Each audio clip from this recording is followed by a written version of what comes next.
Eskerrik asko gure deiari erantzuteagatik.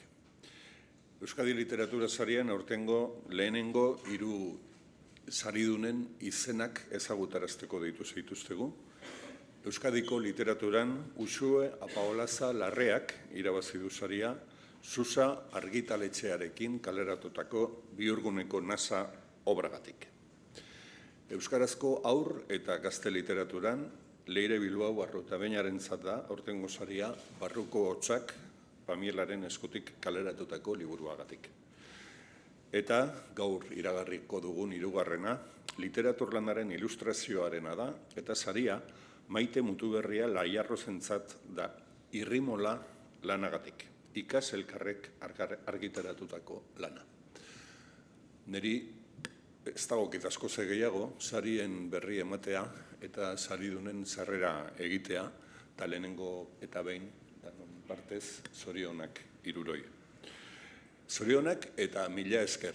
Eskerrik asko irakurle garenoi, istorioak, ilustrazioak, personajeak eta sentimentuak eskaintzeagatik, eta hoien bitartez, gure iruditeria eta gure imaginazioa lantzen laguntzeagatik. Sari hauek garrantzi berezi bat dute, eta da guri dagokigu, kultura sailaren izenean hauen berri ematea, baina ez zaituztegu guk aukeratzen, zuen ofiziokoak diren beste idazle eta ordezkari batzuk aukeratzen dituzte urtero saritutako lanak. Eta uste dut horrek sari honi berme bat eta garrantzi berezi bat ematen diola horregatik. Sari hauen helburua sormenaren eta literatur bikaintasuna azpimarratzea da, eta gure literaturak edo gure letrek azken urtean izan duten uztatik aukeratutako obra batzuk nabarmentzea eta saritzea. Beraz, sari hauetan helburu nagusi badago, eta da zuei, sortzaileei, rekonozimentu bat egitea, eta jendearen aurrean aitortza publiko bat egitea zuen lanagatik. Eta horrekin batera animoa eginkizun horretan jarraitu dezazuen. Sari hauek balioko digute baita ere zuei eta zuen obrari ikusgarritasun handiagoa emateko eta neurri batean irakurleak ere deitzeko obra hauek ezagutzera eta orokorrean irakurzaletasuna sustatzera. Ze hori ere bada sari hauek duten helburu bat. Los premios Euskadi de Literatura destacan anualmente la última cosecha de nuestra literatura. Con estos premios queremos reconocer la labor que nuestras creadoras y creadores desarrollan, queremos reconocer su trabajo y queremos animarles a continuar creando y escribiendo. También buscamos dar una mayor visibilidad a autores, autoras y a sus obras. Y, por supuesto, también queremos hacer un guiño a la audiencia para que cada vez haya más lectores y podamos entre todos fomentar la lectura. Eta gehiago luzatu gabe, sarituen eta saritutako obren aurkezpena egitera pasatuko naiz. Lehenengo epaimahaiak euskarazko literatura aukeratzeko obren azterketa egin du, eta Uxue Apaolazaren Bihurguneko nasa obra aukeratu du aurten irabazle bezala. Epaimahaikideen iritziz, liburuak identitatearen eta alteritatearen inguruko hausnarketa aberatsa eskaintzen du. Honela diote epaimahaikideek, atseginez irakurtzen den prosa gihartsuan idatzita dago, eta elaborazio literario zehatzak norabaiteko gordintasuna ere ematen dio, soberako azalpen eta luzamentu oroz soildurik. Epaimahaiak egindako balorazioa entzun da orain Uxue Apaolazari berari emango diotitza. Uxue? Eskerrik asko epaimahaiari lehenengo. Nik ez dut asko hitz egingo, oraindik kokatu gabe nago, ze hau ateratzen da nire dimentsiotik, nire espektatibetatik eta leku guztietatik. Izan da loteria zoragarri bat, eta nago, ez dakit, Espainiako loteria langile hauzotan eroritzen denean moduan. Dela ateratzen dira zertarako patapara agujeros. Nire pixka bat horrela nago. Sari honekin liburuaren aurkezpenean ere esan duzu idazten jarrai dezagun, eta hemen azaltzen garela nahiko txanpinoi denbora bagenu bezala idazteko, eta denbora bagenu bezala leku hauetara etortzeko, Eta berez, nik liburua idatzi dut besteen denbora lapurtuz, nik ez daukadalako eta ona etortzeko berdin, beraz eskerrik asko amari eta denbora hori eman didaten guztiei. Liburuaz, bai, ipuinak dira, hori azpimarratu nahi nuke lehenengo, ipuinak direla. Eta gaiak aipatu dira, arrostasuna, botere harremanen barruan, individuo ahul-ahulek moralerako, etikarako, duintasunerako ze aukera duten eta zein ez, eta bar, baina batez ere esan nahi nuen hemen edo ipuinei buruz, fikzioa direla eta irakurtzeko direla, ez direla entzuteko ipuiak, ez direla ozen irakurtzekoak, direla bakarka irakurtzeko. Eta mezuak ez ditugulako bidaltzen panfleto batean, bezala mezuak bidaltzeko modu efikazagoak badaude, literatura beste jolas bat dela, eta arrakala horiek irikitzen ditugula formaren bidez, erritmoen bidez, hitz jakinak aukeratzen, eta uste dut idazten ari nintzenean irakurle horri hitz egiten ari nintzela, literaturaren jolasa gustatzen zaion edo ulertzen duen irakurle horrentzat. Eta hori nahi nuen azpimarratu gaur. Ipuinak direla, mezua dena izan da ere literatura dela, eta literatura dela gure intimitatean, gu liburuarekin bakarka irakurtzeko gauza bat. Eta eskerrik asko mundu guztiari, eskerrik asko. Euskarazko haur eta gazte literatura aztertu duen epaimahaiak Leire Bilbaoren barruko hotsak aukeratu du saridun. Leire Bilbaok bigarrenez eskuratzen du Euskadi literatura saria modalitate honetan. 2017an Xomorro poemak eta beste piztiak izeneko lanarekin irabazi zuen. Lan sarituari buruz, barruko hotsak lanari buruz, epaimahaiak esan du forma aldetik poesia bisuala dela, kaligrama generoa berritzen duena, errimaz eta erritmoz betea. Liburuko testuaren tipografia jolasen eta irudien ustekabeko uztarketek eragiten duten txundidurak askotariko irakurketak egiteko eskaintzen duena. Belarriekin irakurri eta begiekin entzuteko moduko liburua dela azpimarratu dute. Leire, zorionak eta zurea da orain hitza. Eskerrik asko epaimaikoei liburu hau aupatzearren, argitaletxeari liburu hau zaintzearren eta zuri Maite bide lagun eta konplize izatearren. Postbikoitza daukat elkarren ondoan hemen gaudelako, benetan.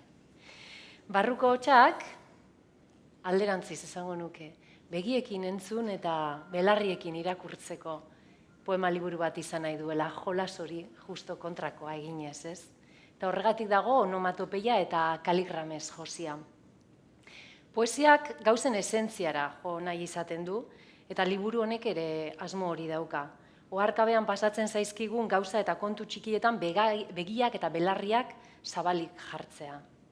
Esnaten garenetik lokartzen garen arte, gure inguruan dauden soinuak, hotsak, zaratak eta zergatik ez, objektuen musika biltzen saiatu da.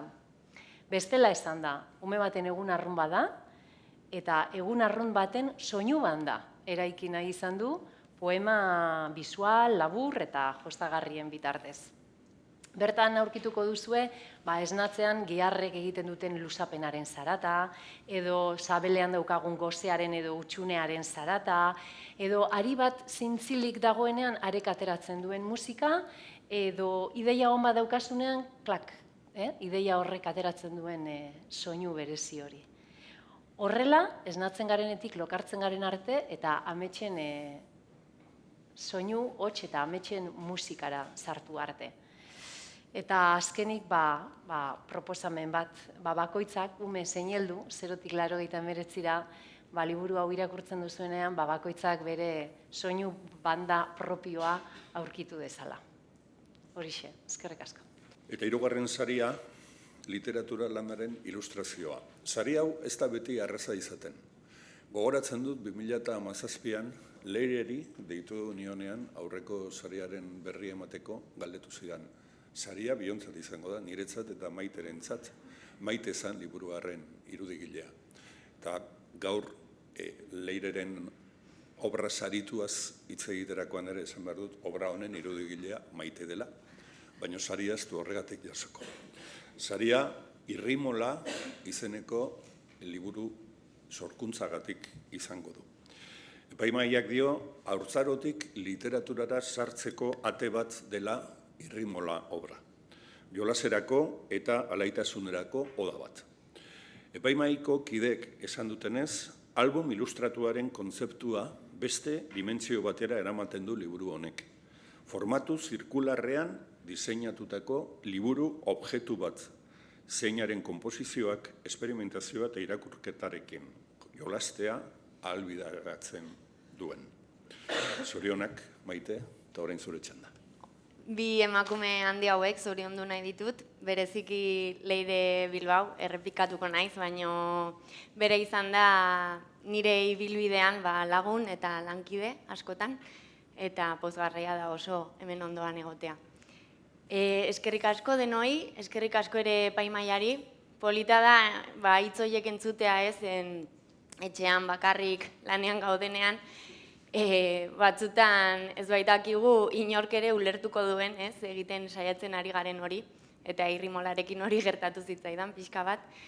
Eta eskerrak eman nola ez Ikaselkarra argitaletxeari, eta bertako Agurtzane Ortizi, eta bereziki Juanma Aramendiri, proiektu honetan eta beste askotan konfidantza osoz beti sartu nahuelako.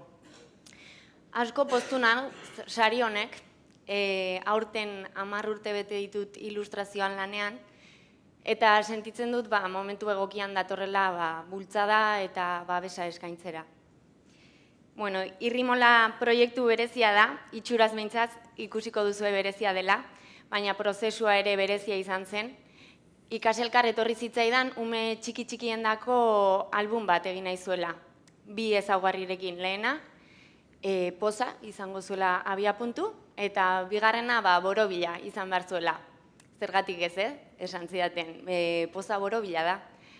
Eta niri hori oso zaila iruditu zitzaidan, zen zerbaitengatik liburuak dira karratuak, baina horrexegatik beragatik askotan bezala zaila iruditu zitzaidalako esan nuen baietz. Eta pentsatu nuen, liburua borobila bazen, biraka irakurriko zela, bai? Zirimola edo zurrunbilo baten antzera. Eta berehala etorri zitzaidan izenburua. Irrimola, irria eragiten duen zirimola. Eta hortik tiraka, gainontzeko guztia jaio zen. Bai, saiatu nintzen pozaren emozioan pentsatu baino, gehiago pentsatzen ume txikiek munduan egoteko duten moduan. Gogoan dut pandemia garaia zen, liburua egin nuenean, eta hiria ilun zegoen, eta hiriko iturri guztiak itxita zeuden, eta ara non ikusi nituen 4-5 ume iturri baten parean, edalontzi bat betetzen saiatzen. Eta etzen urik erortzen, urtantak erortzen ziren bakarrik. Horreman zuten denbora pilo, bai, edalontzia betetzen saiatzen, eta azkenean lortu zutenean, buelta eman, eta algaraka edalontzia ustu zuten berriro ere iturrira bueltatzeko.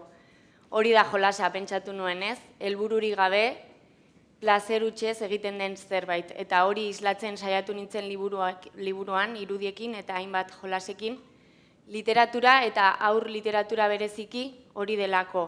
Helbururik gabe egindako zerbait, usuek ere esan duen bezala, hitzak eta irudiak ere irakurtzean plazera eta poza sortzen duen zerbait. Oraindik ez diogu berari eskaintza egin, baina aurreko 3 urteetan ilustrazio saria irabazi duen irudigileari eskaini diogu itzuliaren kartela egitea eta diseinatzea, eta Maiterekin ere hitz egin beharko dugu, ohitura honi jarraipena emateko. Bukatu aurretik eta zuen galderei erantzuten hasi aurretik gogorarazi nahi dizuet, datorren astean iragarriko dituela falta diren 4 literatura sariak, tartean dago gaztelaniazko literatura saria, tartean dago testu literarioaren itzulpena euskarara, tartean dago gaztelaniazko saiakera eta tartean dago euskarazko saiakera. Eta gaur eta datorren astean zuen aurrean egingo ditugun aurkezpen hauen ondoren, sari emate ekitaldia modu ofizialean azaroaren 24an egingo dugu Donostiako Tabakaleran. Nire aldetik besterik ez, edozein galdera daukazuela, bai guretzat edo bai hiru irabazleentzat, zuen esanetara. Eskerrik asko.